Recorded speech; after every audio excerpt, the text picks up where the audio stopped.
Alors dans cette vidéo, on va faire un exercice de géométrie analytique. C'est-à-dire, tu crois que tu fais de la géométrie, mais en fait, tu fais des calculs.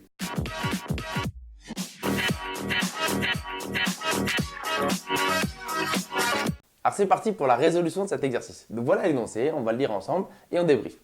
Donc soit un repère orthonormé OIJ, bon pour l'instant du classique, et une droite D d'équation moins 2x plus 5y plus 1 égale 0. Mais un certain point A, quelque part dans le plan, de coordonnées moins 4, 4. Question, déterminer les coordonnées du projeté orthogonal de A sur cette droite D. Donc job numéro 1, peut-être s'assurer qu'on maîtrise tous ce qu'est le projeté orthogonal. Donc avant de faire une vraie figure, et c'est ce que je vous invite à faire, vu qu'il n'y a pas de figure dans l'énoncé, fais-en une. Soit tu en fais une avec les vrais carreaux pour voir ce qui se passe. Mais moi, je te recommande plutôt d'en faire une voilà, sur ton brouillon pour comprendre c'est quoi déjà le projeté, qu'est-ce qu'on a, qu'est-ce qu'on peut faire. Donc voilà, une droite D. On prend un point A au hasard, voilà, on va le mettre ici. Allez, ça c'est le point A. Donc première question que je te pose, c'est quoi le projeté orthogonal de A sur D? Comme son nom l'indique, projeté. Tu vois, on l'envoie, il est projeté, il est envoyé. Donc en fait, le projeté orthogonal du point A sur la droite D, c'est qu'on envoie A quelque part à la perpendiculaire sur la droite D. On l'envoie perpendiculairement. C'est ça. Donc on va l'appeler H. C'est souvent comme ça qu'on appelle l'angle droit.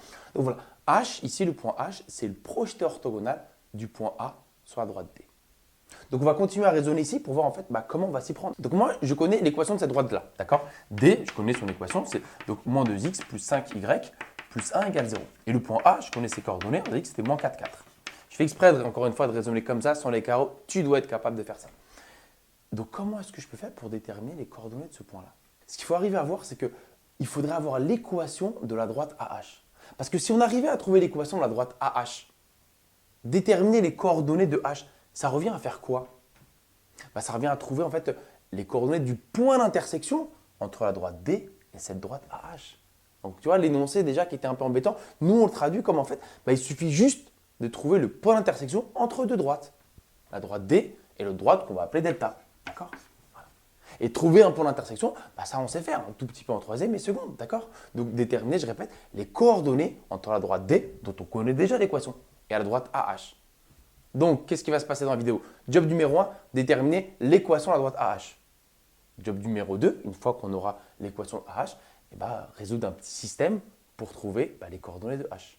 Donc maintenant que tu connais le plan de la démonstration, on va rentrer dans les calculs. Mais juste avant ça, encore une fois, toujours se poser et de voir en fait ce qu'on a dans l'énoncé et quel élément de cours s'y rapporte pour pouvoir progresser dans mes calculs. Donc voilà, là, tu vois bien la belle figure voilà, sur les carreaux. Et donc voilà, juste le seul vrai truc qu'on a, c'est la droite D qui a pour équation moins 2x plus 5y plus 1 égale 0. Et moi, je vais appeler la droite delta, parce que c'est comme ça qu'on a raisonné, la droite delta donc, qui passe par A et qui est perpendiculaire à la droite D. Et donc finalement, répondre à la question, c'est trouver le point d'intersection entre delta et D. Voilà, c'est ce que j'ai dit tout à l'heure. Et pour ça, trouvons l'équation de delta. Pour trouver l'équation cartésienne d'une droite, idéalement, il te faut deux choses. C'est quoi? Un point de cette droite et un vecteur directeur de cette droite. Voilà. Si tu as ces deux trucs, tu es au top. Tu peux trouver l'équation cartésienne de cette droite. Et ici, en fait, j'ai déjà un point. A, il est sur la droite delta. Il me faut juste un vecteur directeur. Et c'est là où en fait, on va utiliser un autre type de vecteur qui est le vecteur normal. Élément de cours que je te rappelle, si tu as une droite qui a pour équation ax plus by plus c égale 0, alors on peut en sortir un vecteur normal qu'on va appeler n et il aura pour coordonnée ab. Donc si tu prends en fait le coefficient devant x et le coefficient devant y, ça forme les coordonnées d'un vecteur normal à cette droite. Si j'ai une droite D1, voilà, si on l'appelle D1 pour être bien rigoureux, n, le vecteur de coordonnées AB, c'est un vecteur normal à ma droite D1. Donc ici, ma droite D, elle est précisément sous forme, c'est une équation cartésienne. Parce qu'attention, il faut que tu ressembles à ça. Il faut que tu sois en mode équation cartésienne. Donc là, hop, tu prends A et B. Ici, un vecteur normal à la droite D, ce serait quoi? Un vecteur normal à la droite D, ce serait, deux points, on va l'appeler N. Si tu as bien compris mon petit rappel de cours, il est pour coordonner quoi? Moins 2, 5. Ok. Donc N, c'est un vecteur qui est normal à la droite D. Pourquoi est-ce que ça nous aide? Et c'est là où en fait, pourquoi pas raisonner en mode sixième avec les droites parallèles perpendiculaires. Mais attention aux mots qu'on emploie. Parce que des vecteurs, ils sont directeurs, ils sont normaux. Mais des droites, elles sont parallèles et elles sont perpendiculaires. Et moi, perso, je préfère raisonner avec les droites parce que depuis la sixième, on fait parallèle perpendiculaire. Les vecteurs, c'est plutôt nouveau. Mais regarde, si on regarde sur le schéma, donc j'ai ma droite D. N, c'est un vecteur normal à la droite D. Donc, question que je te pose, la clé, elle est là en fait. La clé, c'est que N, c'est qui ou il représente quoi pour la droite delta en fait? N, c'est un vecteur normal à la droite D. Donc, pour delta, tu vois, ce serait des droites, si on parlait de droite, parallèles. Donc, ce vecteur N pour ma droite delta, c'est un vecteur directeur, c'est ça. Bah, c'est le truc de sixième en fait. Si les droites sont perpendiculaires, bah, toute parallèle à l'une est perpendiculaire à l'autre. C'est un peu ça le principe. Tu vois. Donc, comme N, il est normal à la droite D, et bah, ça va être un vecteur directeur de la droite delta. Et là, yes, pour la droite delta dont je cherche l'équation, je connais un point dessus, le point A, et je connais maintenant un vecteur directeur. Je vais pouvoir sortir l'équation. Donc maintenant qu'on a tous les éléments, on va pouvoir dérouler la technique pour aller chercher l'équation cartésienne de delta. C'est quoi tous les éléments? C'est que j'ai bien N qui est un vecteur directeur de ma droite delta. Et j'ai bien le point A qui est dessus, qui est sur la droite delta. Et on va utiliser en fait ce résultat assez important. En fait, si on prend un point M au hasard du plan, de coordonnées x, y, ce point M appartient à une certaine droite, donc ici delta. M appartient à la droite delta si et seulement si les vecteurs AM et N, qui est, je vous rappelle, un vecteur directeur de delta, et donc AM, si M est dessus, donc AM doit être quoi aussi? Ça doit également être un vecteur directeur. Donc, M appartient à la droite delta, si et seulement si AM et N sont collinaires.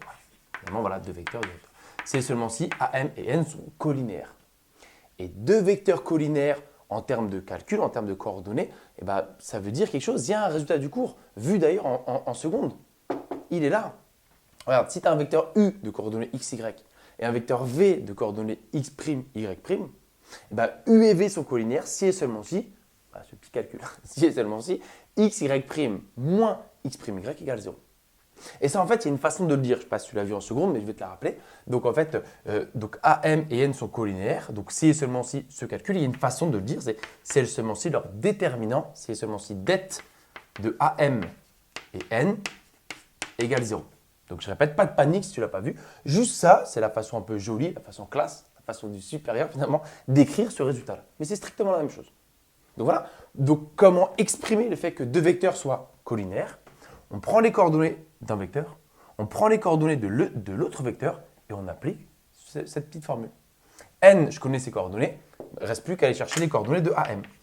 Et AM, normalement, bah, on sait, hein, coordonnées d'un vecteur, c'est, voilà, les coordonnées de AM, c'est xm moins xa, point virgule, ym moins ya.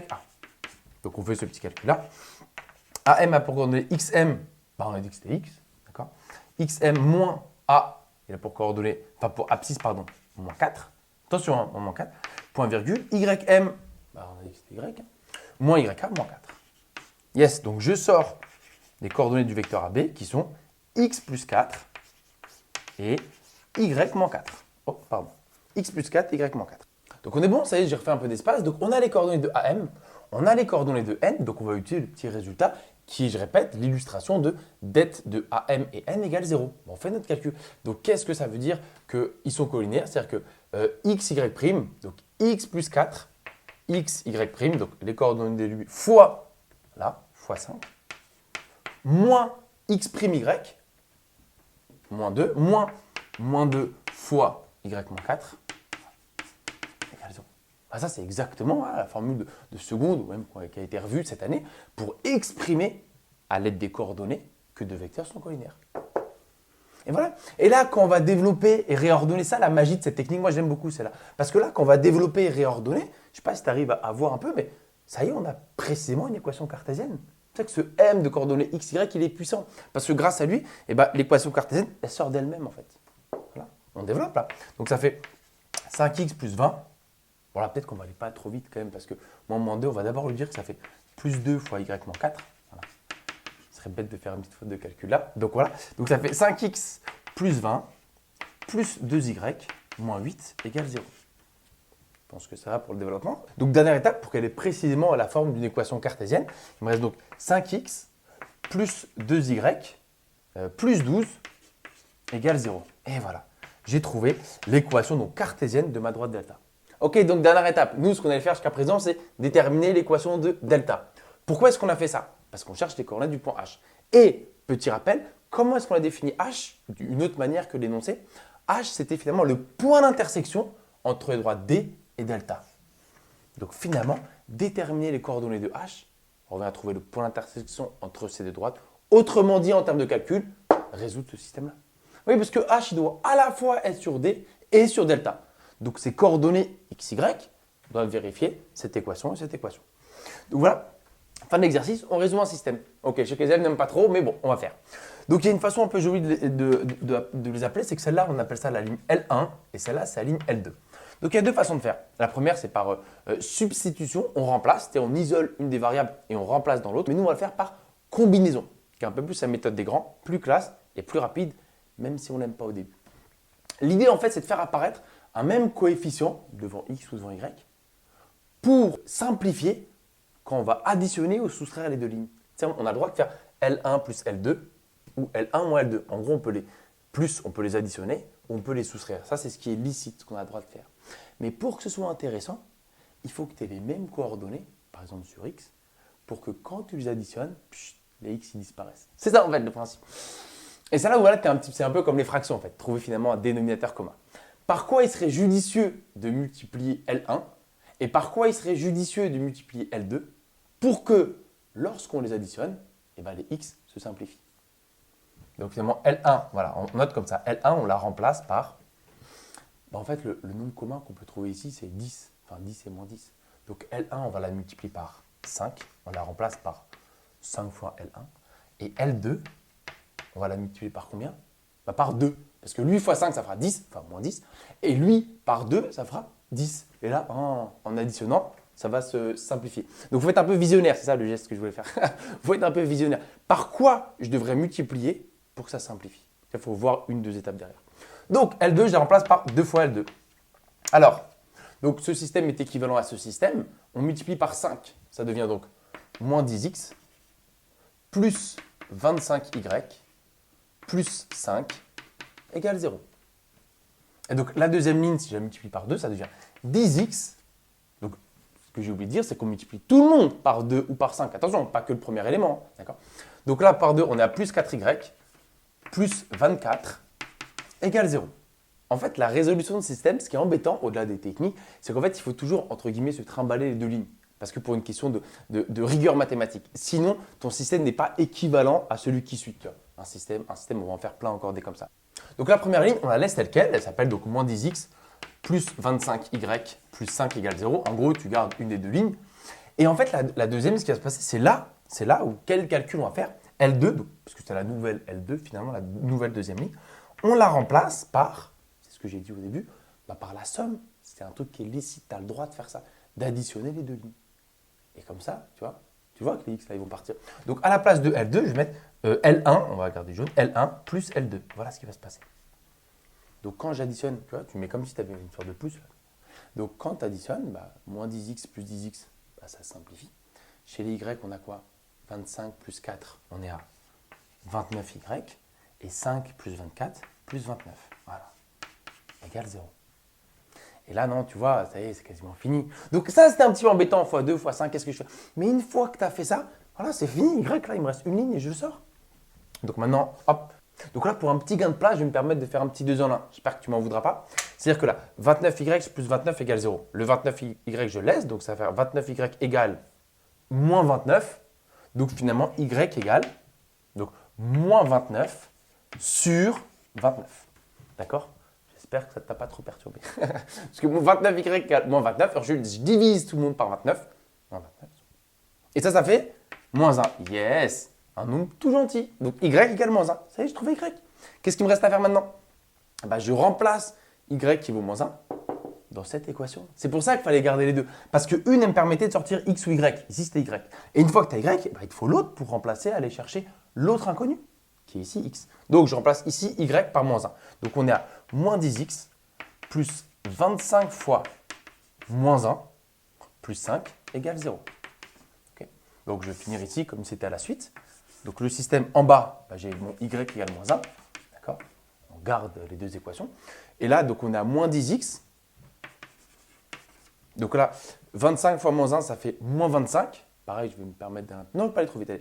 Moins 25 plus 5, moins 25 plus 5, moins 20, égale 0.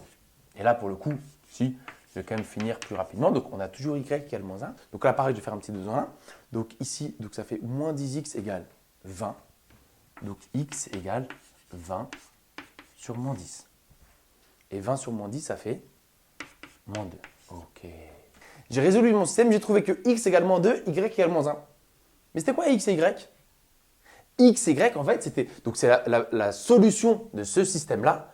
Et ce système, en fait, c'était résoudre ce système, ça revenait à trouver le point d'intersection entre les droites D et delta. Et c'était qui le point d'intersection des droites D et delta? Bah, c'était H, ce que je cherche. Donc finalement, H a pour coordonnées, attention le X en premier, moins 2. Et voilà. Donc le projeté orthogonal, parce qu'à la base il s'appelait comme ça, nous on l'a transformé en point d'intersection des deux droites. Mais H, c'était le projeté orthogonal du point A sur la droite D, et il a pour coordonnées moins 2, moins 1.